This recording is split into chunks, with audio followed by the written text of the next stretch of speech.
విధాత మా పాలిట హిందూ తాత శ్రీ నరేంద్ర మోడీ గారికి చాగంటి, గరికపాటి, రాధా మనోహర్ దాస్ లాంటి మహాగురువులకు మరియు హిందూ మత ధర్మ పరిరక్షణకై శ్రమించే వారందరికీ నా హృదయపూర్వక నమస్కారములు. భార్గవి కళ్యాణి గారికి నా సెల్యూట్.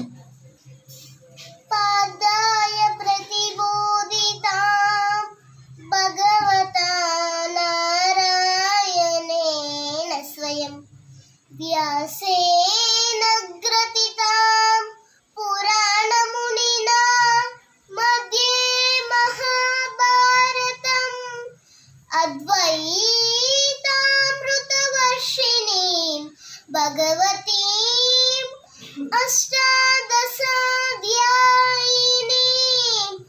అంబా త్వామనుసందదామి భగవద్గీతే భవద్వేషిణీం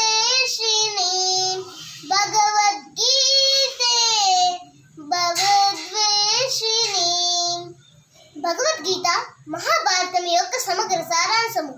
భక్తుడైన అర్జునుడికి వచ్చిన ఉపదేశమే గీతా సారాంశము. భారత యుద్ధం జరగరాదని సర్వ విధముల ఆ భగవానుడు ప్రయత్నించెను.